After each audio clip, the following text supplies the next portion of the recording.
Paul the Polar Bear Varlens passed away today, January 16th, 2021, due to complications from COVID-19.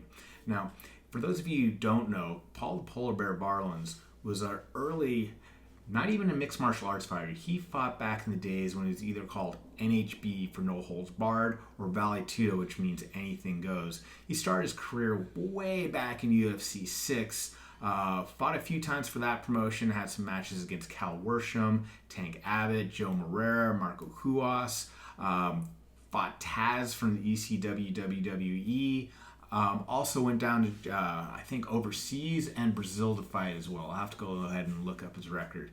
As far as what style he was, he didn't really have a style. His style was to be large. I can tell you the man was billed at 6'8", anywhere between 300 to 350 pounds in his career. And I think they might have undersold him at that. I stand at 6'2". I'm a narrow guy, so he was at least twice my width and then a whole head taller than I was. And how I encountered him is like, although he was billed from Alaska, hence the name Polar Bear, and he eventually settled in Atlanta, Georgia, I believe, which is where he was hospitalized before passing from COVID.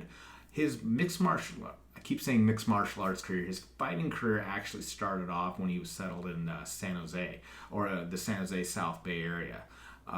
He listed himself as Sunnyvale on some of the pre-fight interviews.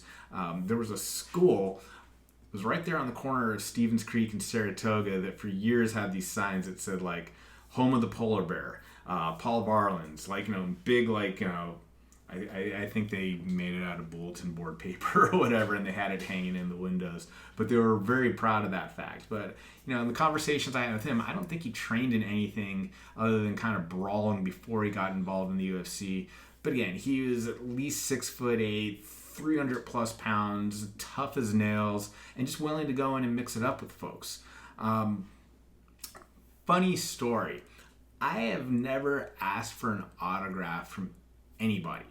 And I've hung out with a lot of different fighters. I've hung out with, I met Elio Gracie, who was one of my all-time heroes, and Hoist Gracie, and a lot of guys out of that era. I've hung out with a lot of musicians and celebrities. If I started dropping names, it might surprise some of you, but they're pretty high up there on the A or B list, I guess is the way to put it. I've never once thought to ask for an autograph from anybody. The one person I wound up asking an autograph from is Paul Varlens, and I think it's a funny story that I wanted to share. Now, Paul was working at a strip club called the Kit Kat Club over on in Sunnyvale off of Capitol Expressway. I don't think it's there anymore. It was famous from the buffet, but actually two guys that trained jiu-jitsu with me owned the club. And not only was Paul working over there as a bouncer, not a stripper, my roommate at the time was working as a bouncer there also. And my roommate didn't have a car. Oftentimes I have to pick him up and drop him off. And hell, like I'm not ashamed of it. I hung out at the Kit Kat Club a couple of times. Food was great.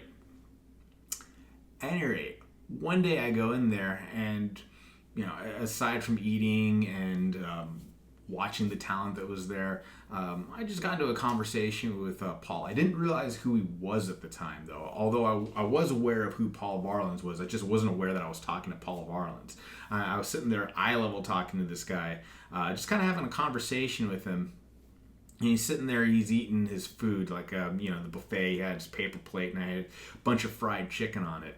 And we're sitting there having a conversation. And at one point he got up, and he stood up, and I realized, like, oh crap, we were eye level, and he was sitting down. And again, I'm 6'2", so when he stood up and it was like, whoa, you were ginormous.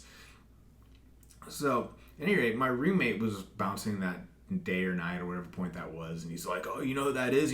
That's Paul Varlens. And it's like, okay, cool, it's Paul Varlens. Like, yeah, he fought in the UFC and all that. And he's saying that loud enough, and he's not just whispering that in my ear, he's saying that loud enough so Paul can hear it right there. He's like, you should ask for his autograph. You should ask for his autograph. That's a UFC fighter right there. Like that. And I'm like, nah, dude, I'm not asking for his autograph. And it's not that I have anything against Paul. It's just again, I don't ask anybody for their autograph. I think that kind of thing is silly, to be quite frankly. But my roommate just keeps needling me. He's like, dude, you gotta ask him for his autograph. That's Paul Varlens and all that. So I'm like, fine. If we'll shut you up, I'll ask him for an autograph. So I kind of again, it's not even marched over. It's like literally turned around because like he's needling me in front of him. It's like, hey, Paul, can I get your autograph? And he's like, sure. So he doesn't even like, there's nothing to write down. There's no flyers or whatever. Like, somehow he got a pen. So he the paper plate that he had, like he finished off the chicken that was on it, kind of dumped it off the food that was on there, and he writes his autograph on the paper plate. And he writes out, I made him make it out to my roommate's name. It was like, to Cameron. He's like, power is a technique, signed Paul the Polar Bear Varlens. And he handed that over to me. And grease stains and all. And we actually kept that on our display for a long time. So like we had our medals. I had a couple of memorabilia and merchandise that I picked up from the UFC. At that time, it was not owned by Zuffa at that point. This was when it was like the Art Davies group, I think, the SEG days and stuff like that. So like, we had like a little display of type stuff. And right in the center of it, we had this plate. Paul Varlens, Paul the Polar Bear Varlens, power is a technique. And again, like the grease stains were still on this plate. So we kept that special, and we all thought it was a funny joke. I wish I still had it. I have a lot of my memorabilia from there. Unfortunately, something like that wasn't built to last without like some kind of preservation. This would have been 20 years old. It kind of smelled funny then. Quite frankly, our apartment was enough of a mess that it probably wouldn't have noticed it that much. At some point, I had to get rid of it, and now I'm regretting it in one sense that I don't have that piece of memorabilia. But I'm happy that I have a story to share about Paul Varlens. So rest in peace, big guy. Godspeed. See you again on the other side.